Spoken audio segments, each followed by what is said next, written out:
Hello everyone, welcome to Sanjay Suman classes. आज हम लोग देखेंगे एसएससी एमटीएस 2021 का जो है इंग्लिश पेपर सॉल्व करेंगे।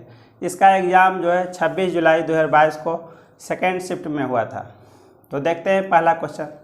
आई try to tell him to think of the good times.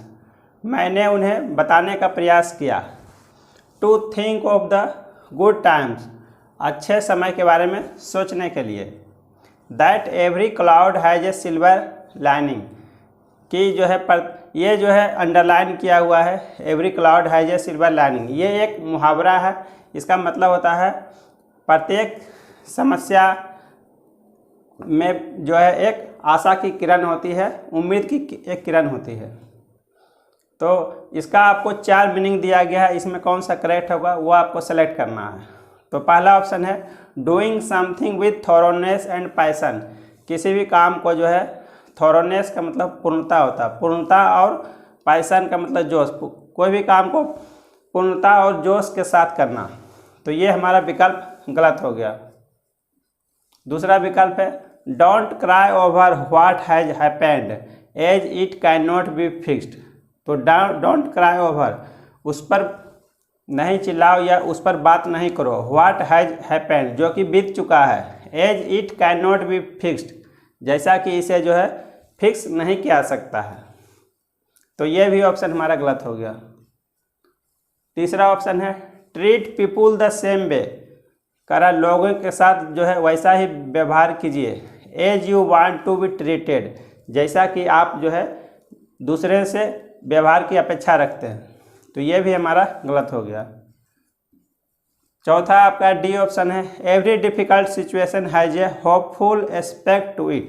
तो कह रहा है इसमें प्रत्येक विपरीत स्थिति में, कठिन स्थिति में, हैज़ ए होपफुल एस्पेक्ट मतलब आशा की एक किरण होती है, होपफुल एस्पेक्ट। तो ये हमारा करेक्ट ऑप्शन ये हो गया, ऑप्शन डी।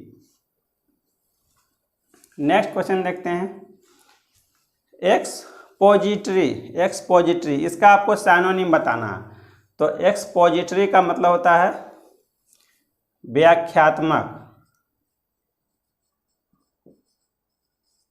व्याख्यात्मक या वर्णनात्मक। कोई भी चीज़ के बारे में हम लोग व्याख्या के साथ बोलते हैं या फिर उसका वर्णन करते हैं, तो उसी को हम लोग बोलते हैं एक्सपोजिटरी। तो इसका मतलब आपको 4 ऑप्शन में इसका साइनोनिम बताना था। इलस्ट्रेटिव, तो इलस्ट्रेटिव का मतलब भी होता है उदाहरण के साथ।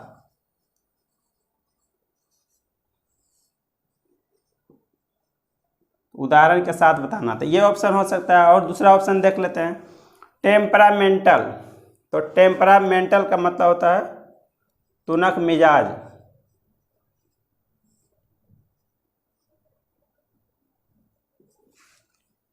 ओब्लिगेटरी का मतलब होता है अनिवार्य। डबियस का मतलब होता है संदिग्ध। तो यहाँ पर पूछा जा रहा है एक्सपोजिटरी मतलब व्याख्या के साथ बताना है, वर्णन करना है। तो इसमें ऑप्शन आपका ये करेक्ट हो सकता है इलस्ट्रेट करना, या इसी का जो है बना है उसी से इलस्ट्रेटिव मतलब उदाहरण के साथ बताना। तो ये आपका करेक्ट ऑप्शन ये हो जाएगा। नेक्स्ट क्वेश्चन देखते हैं। ये आपका फिल इन द ब्लैंक से रिलेटेड पूछा गया है। The first printed blank of this book came in 1993। तो कह रहा है प्रथम मुद्रित, इस बुक का प्रथम मुद्रित क्या होगा, आया है 1993 में आया है। तो इसमें एक्सक्रिएशन, इसके जगह पर क्या है, एक्सक्रिएशन का मतलब होता है उत्सर्जन, वेस्ट मटेरियल का उत्सर्जन होता है, तो उसको हम लोग एक्सक्रिएशन बोलते हैं। ये गलत हो गया। इंसर्शन मतलब डालना, ये भी ऑप्शन गलत हो गया। एडिशन मतलब किसी भी चीज़ का उसमें जोड़ना या फिर योग करना, तो ये भी ऑप्शन गलत हो गया। तो इसमें हो जाएगा एडिशन का मतलब होता है संस्करण। तो ये ऑप्शन करेक्ट हो जाएगा। तो इस किताब का पहला संस्करण, फर्स्ट प्रिंटेड, यहाँ पर आ जाएगा एडिशन, संस्करण of this book came in 1993। तो ये हमारा करेक्ट ऑप्शन हो जाएगा। नेक्स्ट क्वेश्चन देखते हैं। पुल समवन्स लेग्स। तो इसका मतलब पुल समवन्स लेग्स, किसी व्यक्ति का टांग खींचना। तो इडियम मीनिंग ये जो है एक पहेली है, इसका आपको जो है 4 मीनिंग दिया गया है, उसमें कौन सा करेक्ट होगा वो आपको सेलेक्ट करना है। तो पुल समवन्स लेग्स का मतलब होता है किसी व्यक्ति का मजाक बनाना या फिर उसको चिढ़ाना।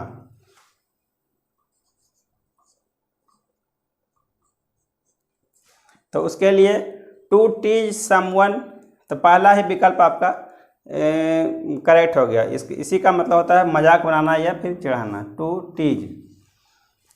टू प्रोटेक्ट समवन, किसी व्यक्ति को सुरक्षा प्रदान करना, सुरक्षा करना। नेक्स्ट ऑप्शन है टू बी समवन लक, किसी व्यक्ति को भाग्य के लिए कामना करना, ये भी गलत हो गया option. To make someone angry, किसी व्यक्ति को क्रोध करना, ये भी गलत हो गया। तो इसका हो जाएगा टू पुल समवन्स लेग्स, मतलब टू टीच समवन।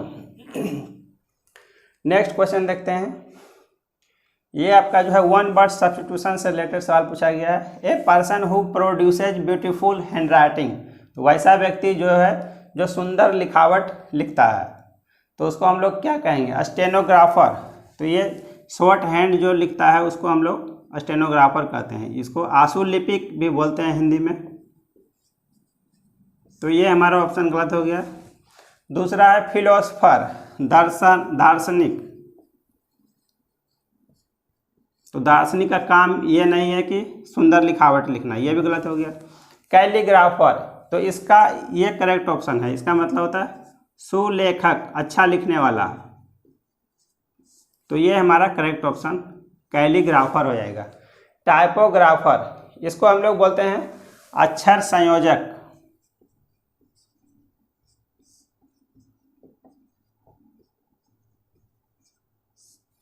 तो टाइपिंग से पहले जो चीज़ जो है इसमें बनाया जाता है कि कहाँ पर फिगर देना है, कहाँ पर वर्ड देना है, तो उसका काम होता है टाइपोग्राफर का, तो वो उसका काम होता है। तो इसमें हो जाएगा कैलीग्राफर, करेक्ट हमारा ऑप्शन हो जाएगा। नेक्स्ट क्वेश्चन देखते हैं।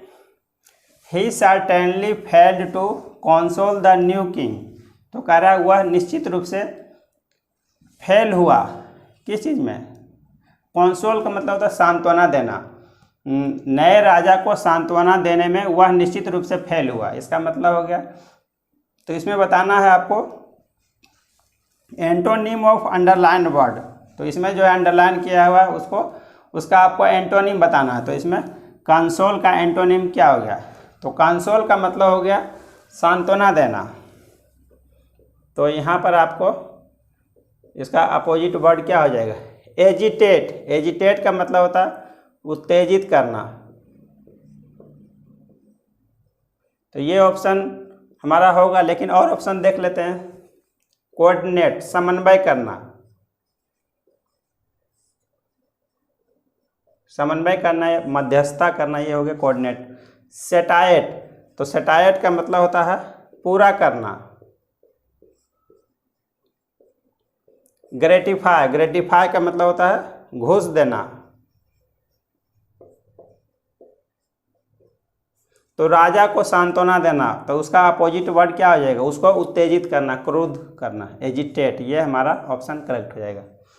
नेक्स्ट क्वेश्चन पूछा गया है select the correctly spelled word. इसमें जो है आपको किस वर्ड का जो है करेक्टली स्पेल्ड है, जिसका जो है करेक्ट उसका अल्फ़ाबेट है, इसमें कौन सा हो जाएगा? सिमुल्टेनियस। तो इसमें आपका पहला ही ऑप्शन आपका सही हो जाएगा।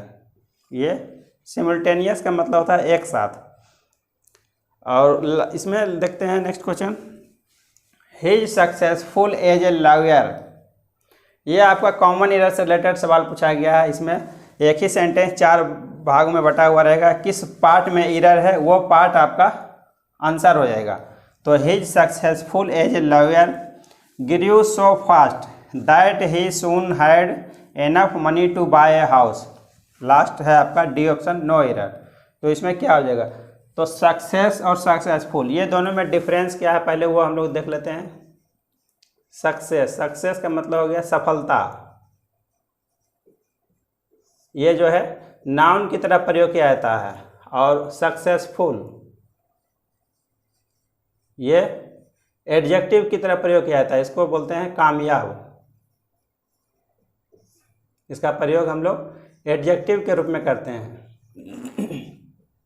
तो यहाँ पर आप गौर से देखेंगे तो he is successful as a lawyer, वकील के रूप में उसकी कामयाब, तो ये सेंटेंस के अनुसार भी आपका गलत बैठता है। तो ये यहाँ पर एडजेक्टिव का प्रयोग नहीं होगा। यहाँ पर लॉयर का जो है विशेषता हम लोग यहाँ पर नहीं बता रहे हैं, तो यहाँ पर जो है करेक्ट ऑप्शन आपका हो जाएगा हिज सक्सेस हो जाएगा, हिज सक्सेस। वकील के रूप में उसकी सफलता, ग्रीव सो फास्ट, इतना तेजी से बढ़ा, दैट ही सून, कि ही सून हैड एनफ मनी, कि उसके पास जो है काफ़ी रुपया था, टू बाय ए हाउस, एक घर खरीदने के लिए उसके पास काफ़ी रुपया था। तो ये हमारा पहला ऑप्शन ही है हमारा गलत हो जाएगा। इसके जगह पर हिज सक्सेसफुल के जगह पर हम लोग प्रयोग करेंगे हिज सक्सेस का प्रयोग। वन वर्ड सब्स्टिट्यूशन से रिलेटेड सवाल है, तो मतलब वैसा स्थिति जिसमें संपूर्ण संतुलन की स्थिति हो, परफेक्ट बैलेंस, तो उसको हम लोग क्या कहेंगे? इक्विलिब्रियम। तो इसका भी मतलब होता है संतुलन की स्थिति में। और एक्सटेम्पोरी, इसका मतलब होता है तात्कालिक। इररिलेवेंट, इसका मतलब होता है अप्रासंगिक। और मेडिवल, इसका हो गया मध्यकालीन।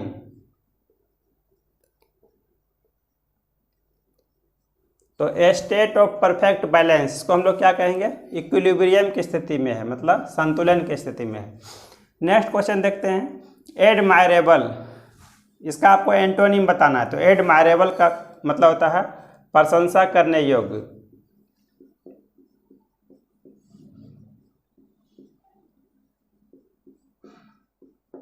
जिसका हम लोग प्रशंसा करते हैं। तो ब्लेमवर्दी, इसका मतलब होता है दोषी।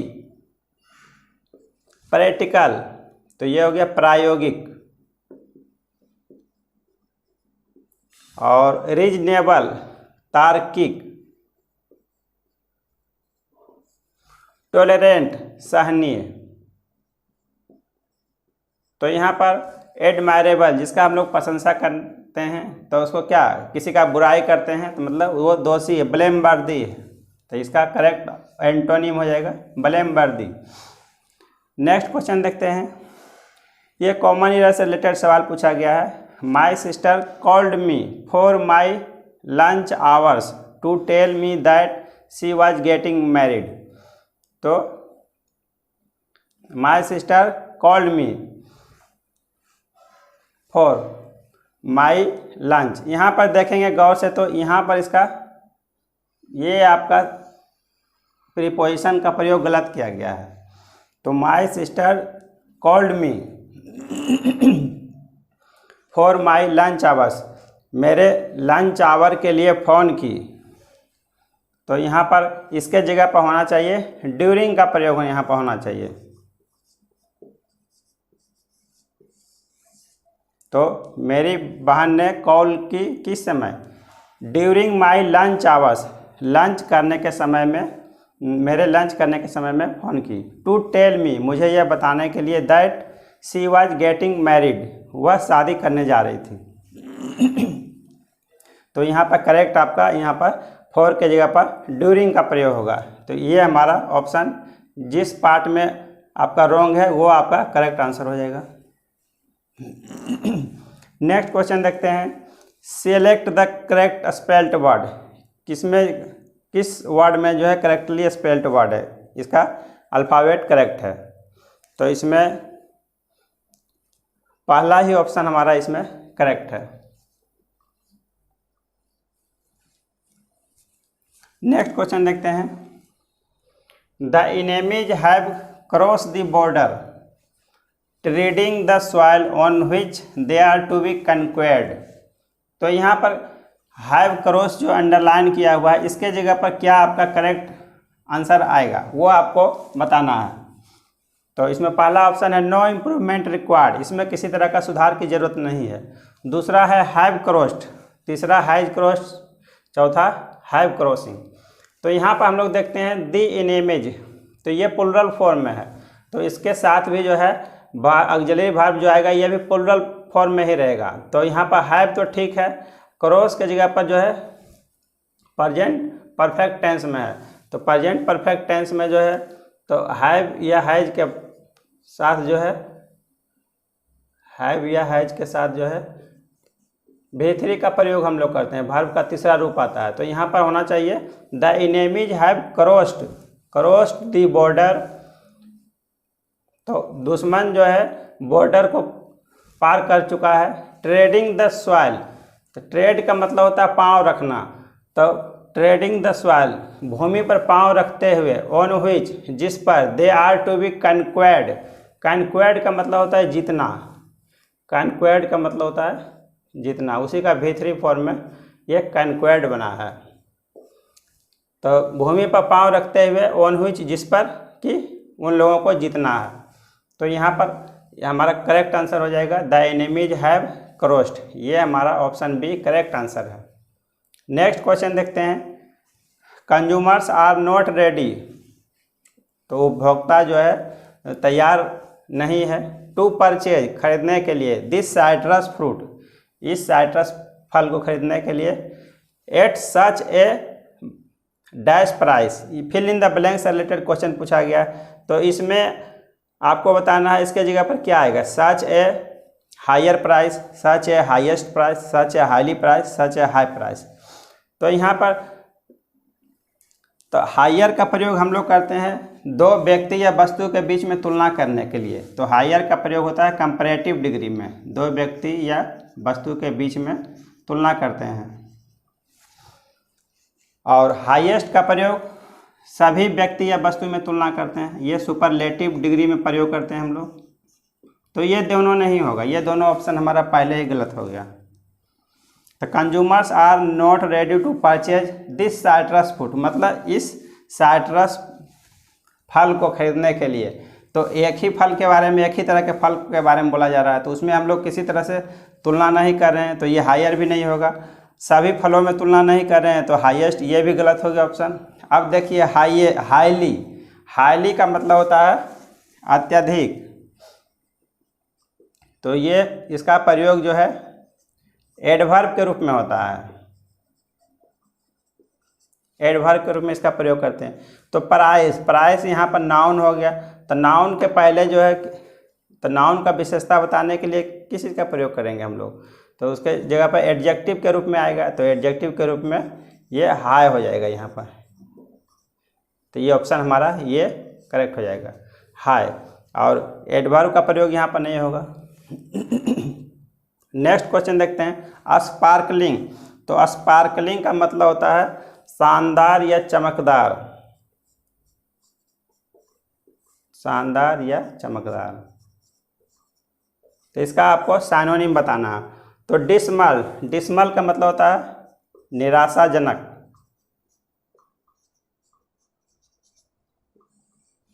मफल्ड का मतलब होता है अवरुद्ध या फिर किसी चीज़ से लपेटा हुआ रहता है, तो उसको हम लोग कहेंगे मफल्ड। ग्लीमिंग, तो ग्लीमिंग का भी मतलब होता है चमचमाना या चमकना। अनएक्साइटिंग, इसका मतलब हो गया रोमांचक। तो यहाँ आपका स्पार्कलिंग का मतलब हो गया, इसका साइनोनिम आपका हो गया चमकदार या चमचमाना हो गया, चमक। तो ये हमारा ग्लीमिंग इसका करेक्ट साइनोनिम हो जाएगा gleam. Other south African cities only, सिर्फ दूसरे अफ्रीकन शहरें हैड वन वेन्यू, सिर्फ एक वेन्यू फॉर स्टेजिंग एग्जीबिशंस, प्रदर्शनी लगाने के लिए जो जगह होता है उसको हम लोग क्या कहते हैं, venue. One venue for staging exhibitions और internationals events at highly standard.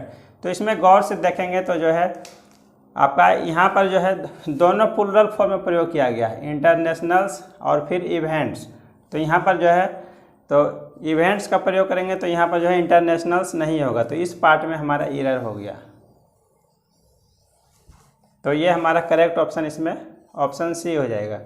तो इसके जगह पर सिर्फ जो है इंटरनेशनल हो जाएगा, अंतर्राष्ट्रीय प्रदर्शनियाँ या अंतर्राष्ट्रीय, यहाँ पर इवेंट मतलब घटना हो जाएगा,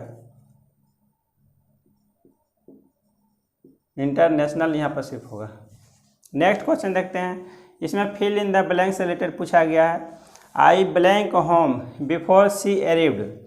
तो यहाँ पर जो है फिल इन द ब्लैंक्स की जगह पर क्या आ सकता है, left, had left, has left, have left.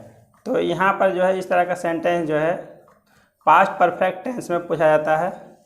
तो इसमें इसका बनाया जाएगा तो उसके आने के पहले, उसके आने के पहले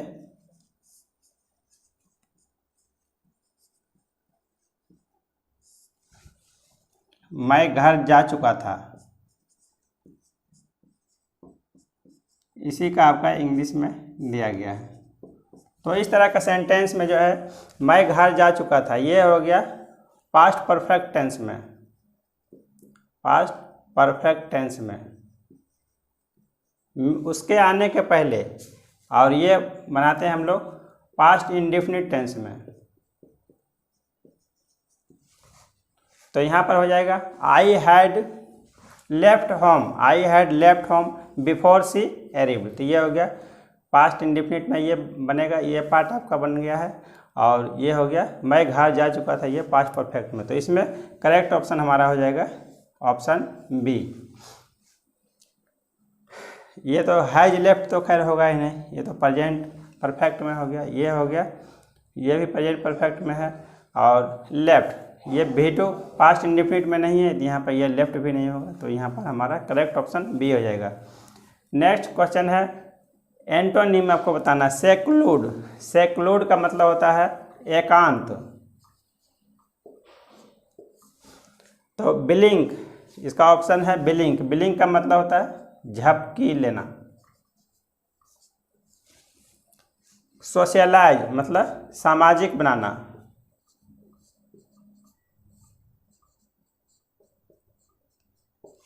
कन्फाइन, कन्फाइन का मतलब होता है कोई भी चीज को सीमित करना। और आइसोलेट किसी चीज को अलग करना। तो यहाँ पर सेक्लूड, तो इसका एंटोनिम हो जाएगा, तो सेक्लूड हो गया एकांत। तो इसका क्या हो जाएगा, कोई एकांत में रहेगा तो दूसरा क्या हो जाएगा, सामाजिक रहेगा, सोशलाइज बनाना। तो ये हमारा करेक्ट उसका अपोजिट हो जाएगा, एकांत का सोशलाइज हो जाएगा। नेक्स्ट क्वेश्चन देखते हैं, ये भी फिल इन द ब्लैंक से पूछा गया है। Please don't blank any one that I came to your birthday party. तो कह रहा है प्लीज डोंट, किसी को भी नहीं बताओ, किसी को नहीं बताओ कि मैं बर्थडे पार्टी में आया। तो यहाँ पर हो जाएगा, तो टोल्ड के फॉर्म में नहीं होगा, यहाँ पर हो जाएगा टेल हो जाएगा। नेक्स्ट क्वेश्चन देखते हैं, a sustain decline in Chinese consumption would be even more blank than the current US China trade dispute. तो कह रहा है एक लगातार गिरावट चाइनीज सामान के उपभोग में जो है लगातार गिरावट, वुड बी इवन मोर वो ज़्यादा जो है क्या होगा, देन द करेंट जो कि वर्तमान में यूएस चाइना व्यापार में मतभेद जो चल रहा है उससे ज़्यादा क्या हो सकता है, चिंताजनक होगा। तो वरिंग पहला ही आपका पार्ट हो गया इसमें, वरिंग। इमेजिन, इमेजिन का मतलब कोई भी चीज़ हो गया, वरिंग का मतलब हो गया चिंता करना, और वरिंग इमेजिनिंग तो ये कल्पना करना। और डिलेइंग, डिले का मतलब हो गया देर करना। मोबिलाइजिंग जमा करना, भीड़ जमा करना, तो मोबिलाइज इसका लिए प्रयोग करते हैं। तो यहाँ पर हो जाएगा चाइनीज सामान के उपभोग में लगातार गिरावट, एक लगातार गिरावट क्या होगा, ज़्यादा चिंताजनक होगा किसकी तुलना में, देन द करेंट जो है यूएस चाइना व्यापार में मतभेद चल रहा है उससे ज़्यादा जो है चिंताजनक होगा। तो इस तरह से इन ए सिग्निफिकेंट फाइंड, एक महत्वपूर्ण खोज में the epigraphy branch of the archaeological survey of India. तो एपिग्राफी में का मतलब होता है इसमें पुरालेखों का अध्ययन करते हैं, इसमें पुराने स्मारकों या फिर अवशेषों या फिर अभिलेखों का अध्ययन करते हैं, तो उसी को हम लोग एपिग्राफी कहते हैं। तो एपिग्राफी एक शाखा है किसका, आर्कियोलॉजिकल सर्वे ऑफ इंडिया, भारतीय पुरातत्व सर्वेक्षण। यहाँ पर आपको फिल इन द ब्लैंक्स आ रहा है। 21 question, India discovered the earliest epigraphic evidence so far for the सप्त मातृका कल्ट। तो आर्कियोलॉजिकल सर्वे ऑफ इंडिया, यहाँ पर क्या आएगा, ब्लैंक है, हैज, इज, आर। तो इसमें आर्कियोलॉजिकल सर्वे ऑफ इंडिया क्या हो जाएगा, इसमें खोजा है, तो यहाँ पर इसमें तो ये सिंगुलर फॉर्म में है आर्कियोलॉजिकल सर्वे ऑफ इंडिया, तो इसके लिए हम लोग हैज का प्रयोग करेंगे, तो इसमें हमारा करेक्ट ऑप्शन हैज हो जाएगा। तो has discovered the earliest epigraphic evidence, प्राचीनतम पुरालेखीय साक्ष्य, सो फार अब तक, फॉर द सप्त मातृका कल्ट, किसके लिए खोजा है, सप्त मातृका कल्ट के लिए। तो ये कल्ट जो होता है ये स्मॉल रिलीजियस ग्रुप होता है। नेक्स्ट पार्ट देखते हैं। It is also blank earliest Sanskrit inscription to have been discovered. तो इट इज ऑल्सो, यह जो है यह भी है क्या, अर्लीस्ट संस्कृत इंस्क्रिप्शन का मतलब होता है अभिलेख होता है, तो प्राचीनतम संस्कृत के अभिलेखों में से एक है। तो यहाँ पर जो है सुपरलेटिव डिग्री के फॉर्म में प्रयोग किया गया है अर्लीस्ट, तो यहाँ पर हो जाएगा इट इज ऑल्सो। तो एन का प्रयोग इसमें नहीं होगा, ए का भी प्रयोग नहीं होगा, वन का भी प्रयोग नहीं होगा, तो यहाँ पर हो जाएगा करेक्ट हमारा हो जाएगा डी का प्रयोग होगा। It is also the earliest Sanskrit inscription to have been discovered, जिसे खोजा गया है। यहाँ पर फिर 23rd क्वेश्चन है।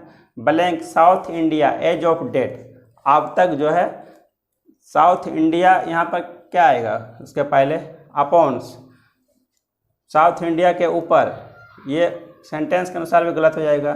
ऑन का भी मतलब पर होता है, ये भी नहीं होगा।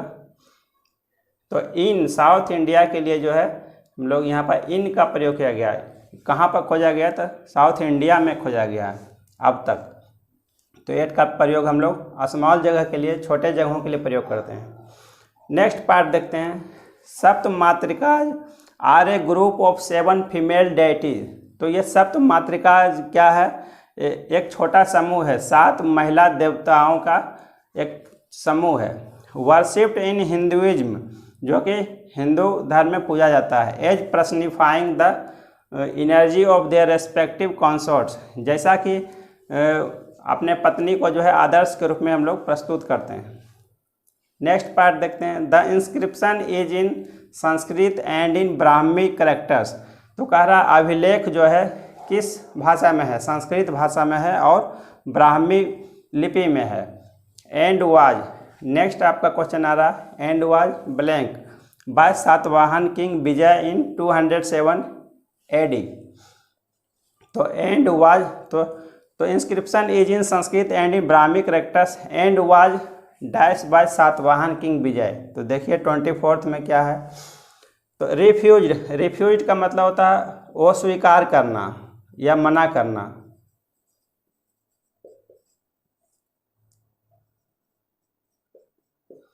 चेज्ड का मतलब होता है पीछा करना।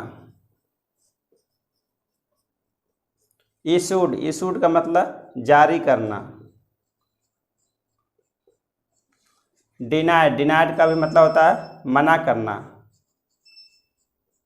तो यहाँ पर एंड वाज, तो यहाँ पर क्या होगा, रिफ्यूज्ड अस्वीकार किया गया, ये गलत हो जाएगा सेंटेंस के अनुसार। चेज्ड पीछा किया गया, ये भी गलत हो जाएगा।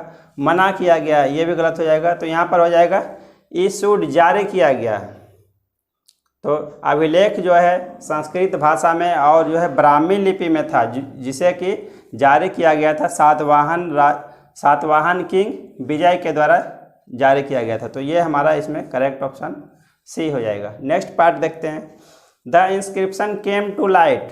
तो कह रहा अभिलेख जो है जानकारी में आया when some local villagers informed the authorities, जब जो है कुछ लोकल ग्रामीण जो है सूचित किया, किसे, अथॉरिटी को, प्राधिकरण को, of the presence of a pillar, कि एक पिलर का यहाँ पर उपस्थिति है, with some engraving when they were restoring. तो इसमें जो है कुछ खुदाई किया हुआ था पत्थर पर, engraving when they were restoring, जब वे लोग रीस्टोर कर रहे थे, पुनर्स्थापित कर रहे थे। And blank the local Bhimeshwar temple, यहाँ पर आपका लास्ट क्वेश्चन है 25th। तो रीस्टोरिंग फिर से पुनर्स्थापित कर रहा था, तो उसमें क्या हो जाएगा, रिपेयर, रिपेयर का मतलब हो जाएगा मरम्मत करना, और रिमूविंग, रिमूविंग हटाना।